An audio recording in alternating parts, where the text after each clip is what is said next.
created angels. Even though it says in that second commandment, that second of the 10 commandments, thou shalt not make a graven image, as I'm sure you're all aware, the Bible is full of contradictions. So later on in Exodus, we actually read about Jehovah's instructions to make the Ark of the Covenant.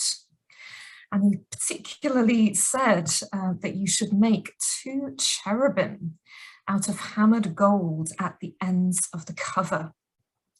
Make 1 cherub at one end and the second cherub on the other. Make the cherub of one piece with the cover at 2 ends. The cherubim are to have their wings spread upward, overshadowing the cover with them. So what I'm showing you on the left there is a reconstruction of what the Jewish Ark of the Covenant might have looked like, having these 2 angel figures on that cover at either side, covering themselves with their wings.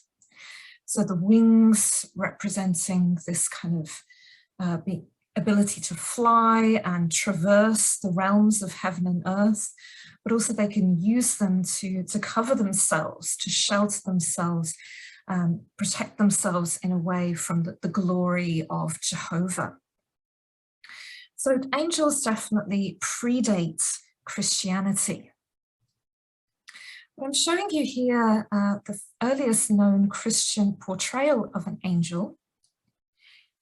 It was found in the catacomb of Priscilla in one of the Roman catacombs. These are underground quarries, they are burial chambers and places for worship built out of the very soft tufa rock just around the edges of ancient Rome. So in this catacomb of Priscilla, on the ceiling of one of the rooms in there, we actually see a representation of the Annunciation. And unusually, the Virgin Mary is seated on the left. Later on, she's almost always on the right, but here she's on the left. And the angel Gabriel comes to her, and you'll notice here, he's this right-hand figure. He actually isn't wingless here. Early Christian art is full of artists trying to sort of grapple with how to actually depict the holy figures. And so especially in this very early period, there's lots of different options. It's almost like a working out of how are they actually going to portray different figures. Like Jesus, for example, portrayed in a variety of different ways, like the Good Shepherd, or like the god Sol Invictus, or like Hercules. And here we've got a similar thing with angels. Here, the angel Gabriel is wingless. But very soon on, by the 4th century, the early Christian artists taking on board so many different motifs from ancient Roman art, and seeing those winged victories just seemed to make sense. It correlates with what we read in the Bible about winged angels, like on the cherubim of the Ark of the Covenant. And so we start to see lots more winged angels. And I'm showing you here something called the Prince's Sarcophagus from Turkey from the 4th century. And here, these 2 winged figures who are interpreted as angels, they bear a garland in the center that's showing us a 6-armed cross bearing the monogram of Christ, consisting of the intertwined letters of I and X, and then some of the holy figures with the cross on the short ends. So it's this work of art, it's very much allied with late antique, ancient Roman art. And so with this intermixing of cultures, we get what we recognize as the Western portrayal of the angel. So my second point I wanted to tell you about was the 9 orders of angels. And I've put in brackets here, and archangels are actually towards the bottom of this ordering. So when we say angels, we have to be specific. You know, what sort of angels are we actually talking about? Around the turn of the 6th century AD, a figure who we call the pseudo-Dionysius the Areopagite, in his work on the celestial hierarchy, categorized angels into 9 orders based on individual scriptural references. And because of the Holy Trinity and the importance of the number 3, he categorized them into 3 sets of 3. So in the first sphere, this is the sphere closest to God, we find seraphim, cherubim, and thrones. And these angels contemplate and adore God directly. The second sphere are known as dominions, virtues, and powers. And these fulfill God's plan in the universe. And the third sphere are called principalities, archangels, and angels. These interact and serve humanity closely. So that's what I mean by archangels being near to the bottom of this hierarchy. They're near the bottom, the second last, because they are the figures that actually interacts with people down below on earth. If you think of it geographically, you have seraphim and cherubim very near to God, and they use their wings to kind of cover themselves from the glory of God's presence. But then archangels, someone like Gabriel, he or she, angels are generally sexless, we refer to them as he, you know, he comes down to earth, he does all sorts of things, being a messenger angel. So what I'm showing you on the right there is an illustration for Dante's Divine Comedy from the text from the early 14th century, but this illustration from Gustave Doré, French illustrator, in 1868. And the 2 figures that you see close towards the viewer, that's Dante and Beatrice. This is a representation of Paradiso, or the paradise, when Dante finally meets his love, Beatrice. And her name refers to the blessing of God, to the Beatitudes. And there you can see all of these angels swirling around in their various spheres, getting ever more closer to God in the center. So let me tell you a bit more about these different types of angels, because I've got very specific types of representation. Seraphim, for example, they have got 6 wings. 2 cover their feet, 2 can cover their face, and they use the final 2 for flight. And I'm showing you an image here that's a mosaic image on a vault in a cathedral in Sicily from the Romanesque period that shows us these seraphim.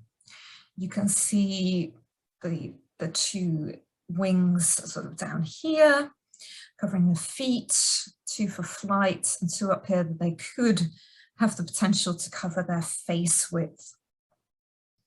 And just a word about angels' wings.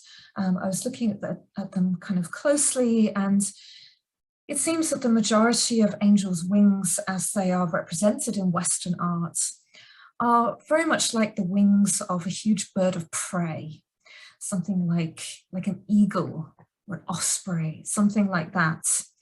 The way that they have this kind of bend in them, and large scale as well, makes us think very much about birds of prey. So going back to these seraphim with all of their wings, you all know I sing in the choir, and popped into my mind, of course, the very famous hymn, "Let all mortal flesh keep silence." And the last verse of that hymn, "At his feet the six-winged seraph, cherubim with sleepless eye, veil their faces to the presence, as with ceaseless voice they cry, Alleluia, Alleluia, Alleluia, Lord Most High." And it was very interesting for me when I researched this to discover its antiquity, just its age, the age of this hymn. It was composed in Greek as a cherubic hymn for the offering of the Divine Liturgy of St. James. And it probably antedates the rest of the liturgy and goes back to at least AD 275. So very, very ancient, before we had all of these elaborate images of angels in Western art. But those seraphim and cherubim creating such a pictorial image created by this hymn writer. So sometimes artists would try to represent all of these 9 orders of angels as described by the pseudo Dionysius. Here I'm showing you the Florence baptistry mosaics from the 13th and 14th centuries. As you know, a lot of my research focuses on Florence, so I've got a few images in my presentation today from Florence. And a fun fact, last time I was in the Florence baptistry, I was examining the flooring. It was very interesting to me, and I was actually doing some drawings of the patterns on the floor. And because I was looking at the floor, I heard this little ping as something dropped onto this marble floor. And I quickly went and picked it up, and it was actually one of these gold tesserae from this mosaic fell off. And I picked it up and I put it in my pocket, and I walked straight out of that building, and I still have it, and I show my students that, and they're very impressed. Maybe I should have given it back. I don't know. I'm still happy I have it. So here we can see in the Florence baptistry mosaics, it's this huge scene to do with the Last Judgment. The angels always have a very crucial role in the Last Judgment, bringing the dead to life, separating them into the blessed and the damned, all of that. So we've got Christ in judgment that you see on the bottom left. But then above that, in the octagonal vault of the dome, we have got Jesus surrounded by seraphim, and then all of the other orders of angels. So for example, there I'm showing you the powers, potestates there in the Latin. And you can see they're very like military types of angels. Here's another illustration of the 9 orders of angels. And here the artist really does a good job of separating them into 3 groups of 3. This artist is called Francesco Botticini from the 15th century. And, you know, again, thinking about Dante and his vision, this one is very much influenced by Dante's vision. And of course, Dante was from Florence, and you can see actually the city of Florence just in the background in the back left there, the 2 patrons, the husband and wife kneeling. The tomb you see in the center there is the tomb of the Virgin Mary, surrounded by the 12 apostles, and then she is then crowned in heaven above. And in these 3 spheres of angels, you can actually see them interacting with other saints as well. You know, particularly in this first sphere, the angels are quite animated as they seem to be talking to some saints and kind of pointing up to heaven and all sorts. and also look at the way in which heaven and earth is separated also by the background. Earth has a blue sky, but then heaven has got the gold leaf background. So I mentioned about the archangels as part of the hierarchy of heaven, and that they're kind of down below with us, interacting with us on earth. There are two named archangels in the Standard Bible. I think later on in the week, if you're attending Stephen's talk, I'm sure he will give you a lot more information about all of this. But we read about Michael, of course, who defeats Satan in the book of Revelation. And he weighs souls, as I'm showing you here on the left in a stained glass window from Chartres Cathedral, which is always one of my favorites. If you look at the devil with his green face, it's quite comic. And then the souls represented by these little heads in the weights there. And you can see there's a little devil there who's actually adding more weight to his side. So he is tilting the balance in one favor.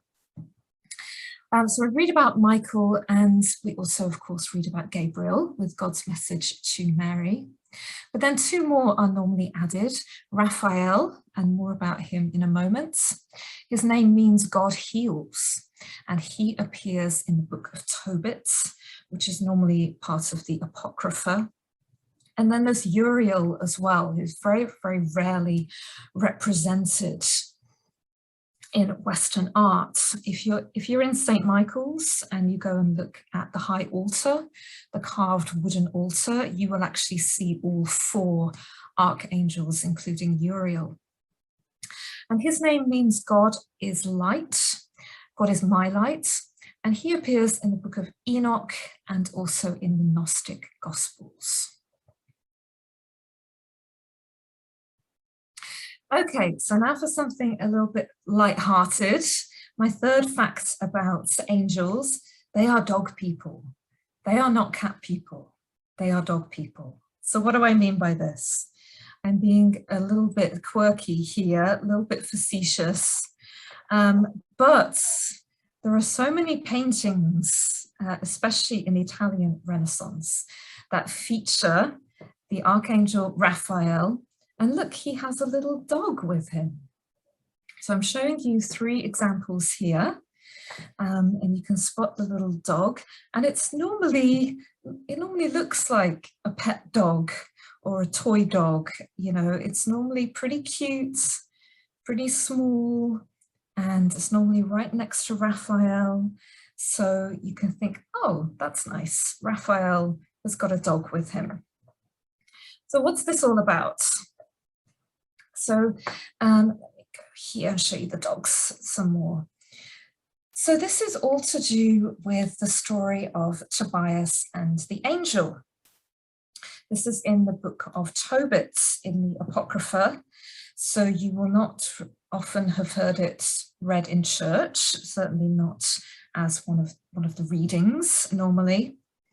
But it's one of my favorite stories from scripture.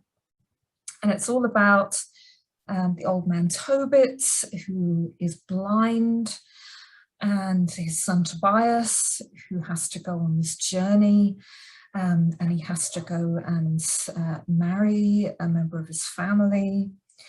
And it's all about his trials and tribulations on the way.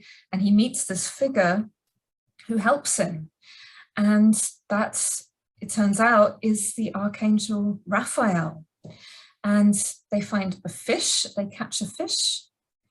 You see there, Tobias, the young boy, is holding a fish.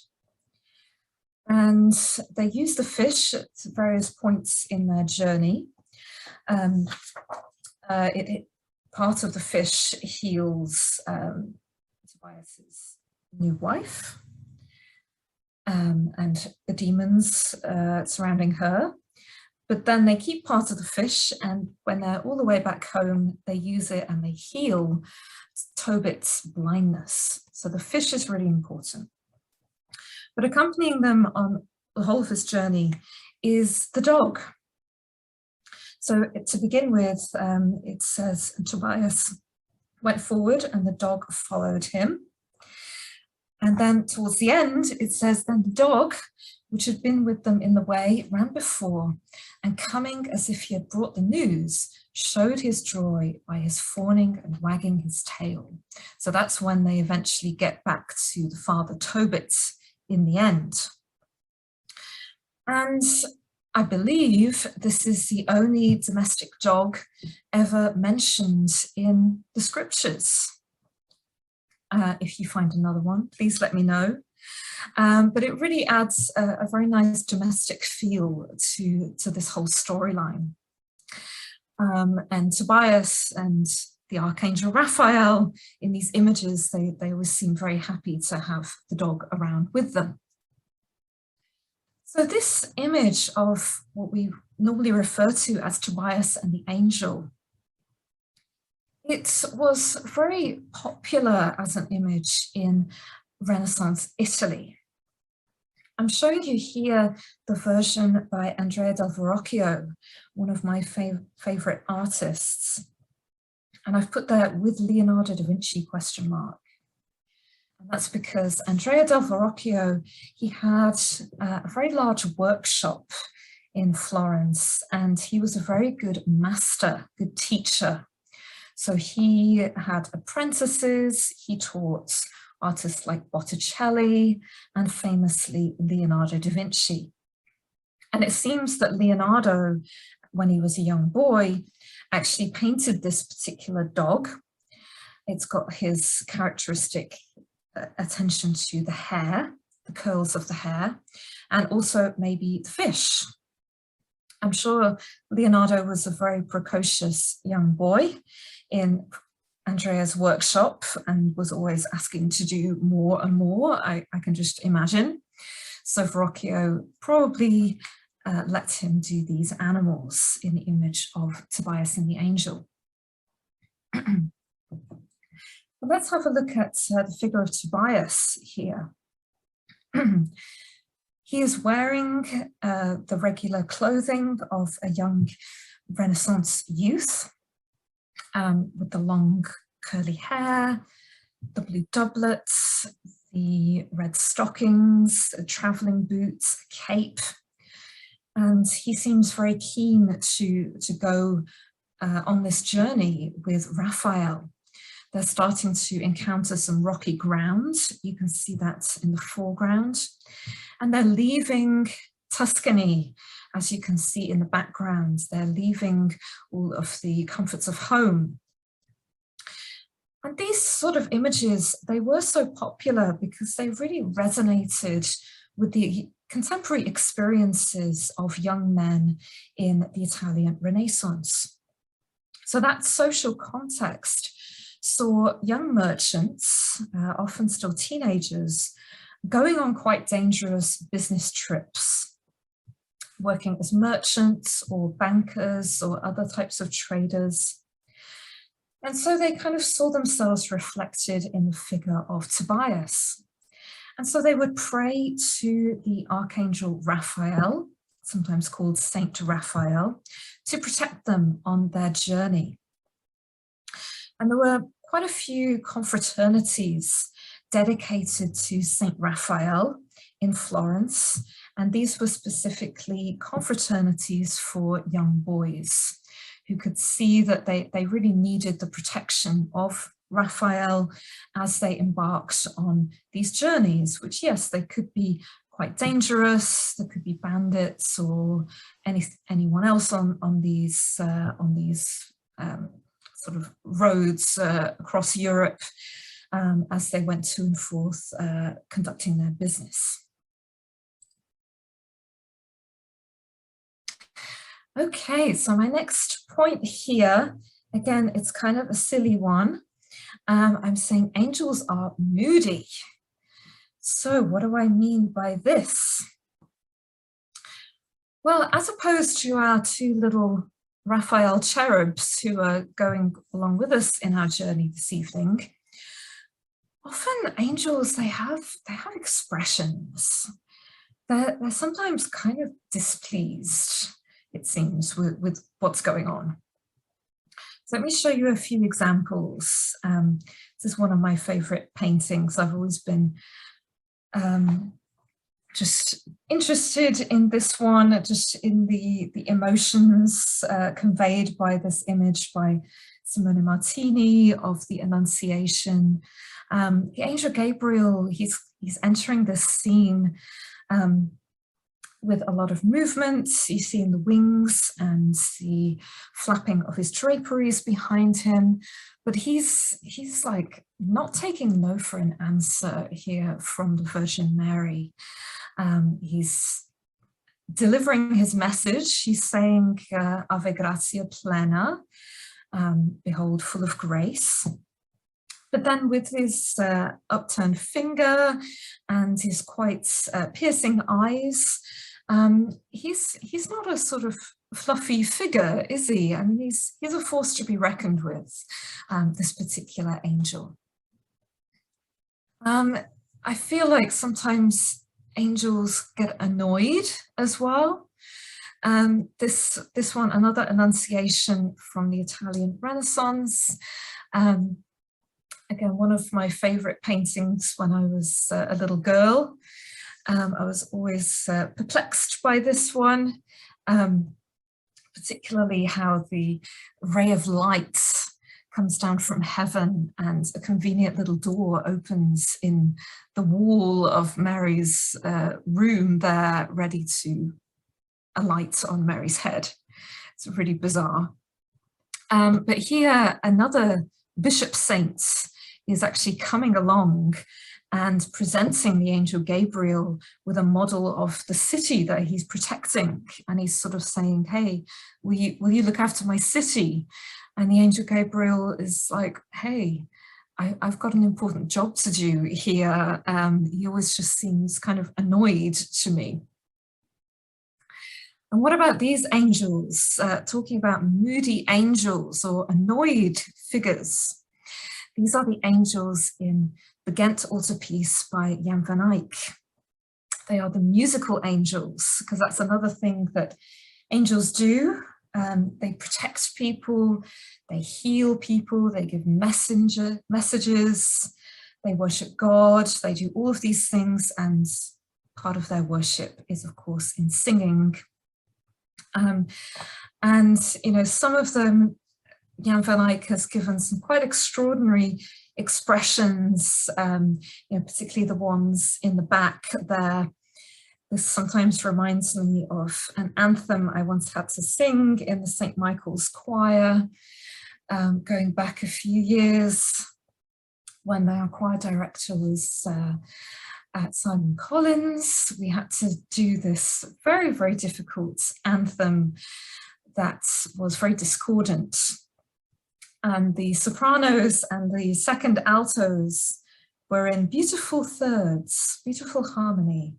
And I was first alto, and I had to sing a second in between the sopranos and the second altos. So I had to be this discordant voice in there, and it was extremely difficult. And I kind of see myself sometimes as one of these singing angels, you know, trying to get the right notes at the right time, the right pitch, not too flat, not too sharp, all of that. I see myself sometimes as these frowning angels. But something else very sort of curious here about the representation of angels that I've been particularly noticing in recent years is that sometimes in the representations, they cross their arms. And this seems to be particularly in 14th century Siena, in the paintings there, and also in other examples in the 14th century, examples that show influence from Sienese painting, like the very famous Wilton diptych in the National Gallery I'm showing you in the center there. And it's quite curious, isn't it? The idea of the angels crossing their arms, and you think, why are they so annoyed or bored or whatever you might think about when it comes to seeing people cross their arms. But recent research has suggested that in contrast to how we might view that gesture today as being sort of displeased or contrary, by contrast, in the Middle Ages, it was a gesture that was more associated with power. So these angels, you know, they might be communicating something that is reminiscent of the power of God, perhaps going back to the idea of one branch of the angels actually being called the powers. So that's something to remember. Not all of the expressions and gestures that we see in historical art actually means the same thing throughout history. Okay, so my fifth point here, my fifth and last point to do with angels is that Islam also has angels. And in fact, they have the very same angels that we have in Christianity. And I began earlier by saying about the ancient Greek and Roman and Jewish angels. So now thinking about Islamic angels.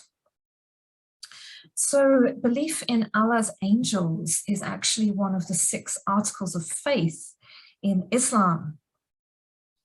And they certainly have got the same Gabriel and Michael, the 2 archangels mentioned in scripture.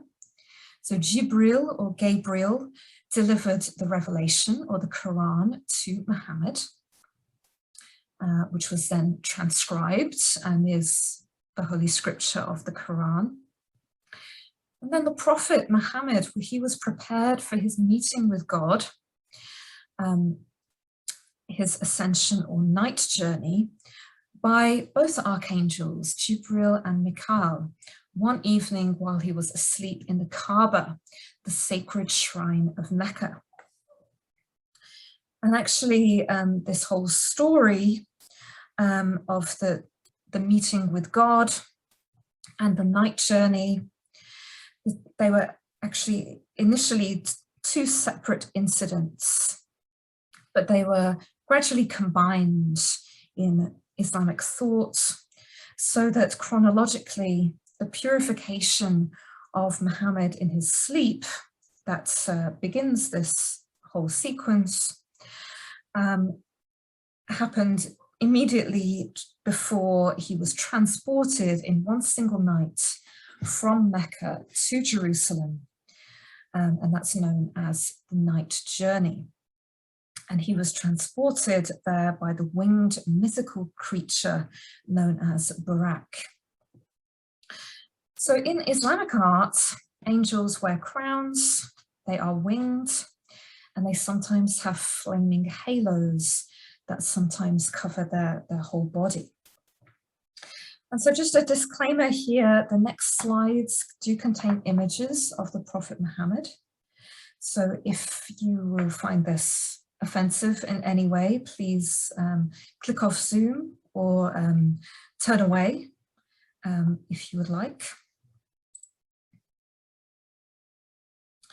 So here I'm showing you Muhammad receiving his first revelation from the angel Gabriel.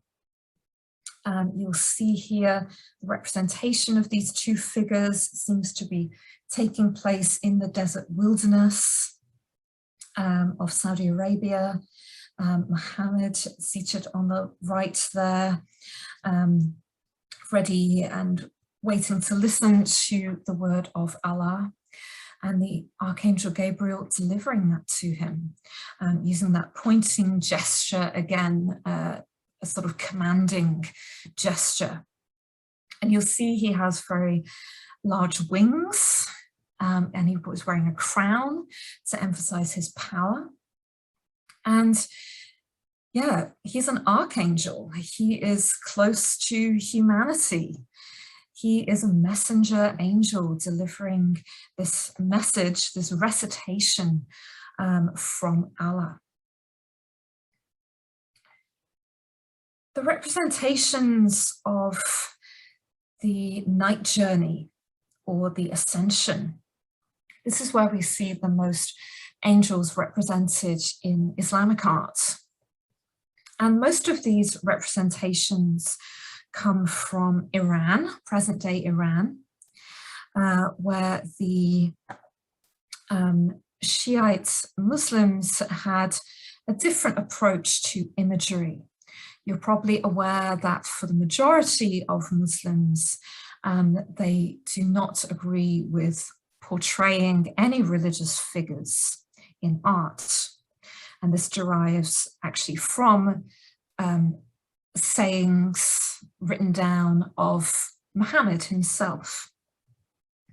He said that painters, anyone who portrayed religious figures would be condemned in the fires of hell. But in Iran, they had a slightly different view, and they saw image making as part of more of their poetic, mystical tradition. So here we can see quite an early representation of Muhammad's night journey. You'll see he is on the winged mythical creature Burak, who is a winged horse with the head of a man. And he is accompanied by a couple of angels to either side. And you'll see evidence here in the center where Muhammad is portrayed with a flaming halo. And again, this comes out of the mystical tradition in Iran that really saw these kind of golden flames as evoking the kind of mystical power and knowledge of the Prophet Muhammad. Here's another representation actually from Western India that's pretty interesting. Here it's kind of a mishmash of a few different things because Muhammad is not represented. Instead, he is represented by the Arabic inscription there, but we do have angels represented, particularly Gabriel there leading this procession through the night sky.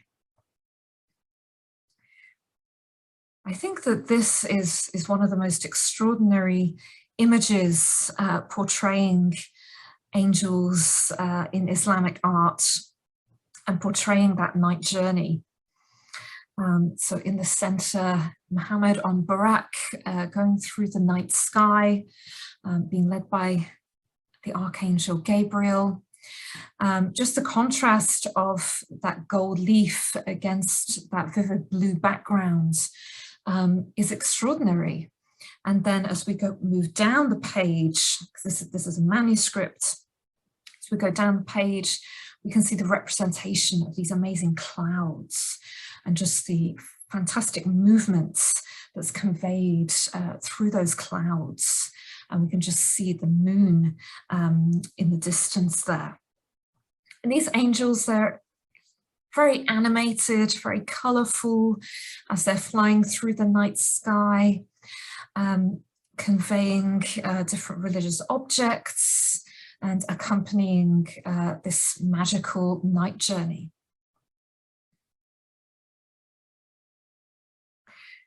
Okay, so I've taken you on quite a varied journey this evening of 5 aspects of angels in Western art that I thought would be interesting to discuss. I hope you've all learnt something and just been inspired by the great variety of different things angels did and the different ways they are portrayed, the different themes and messages they can convey as they're represented in art.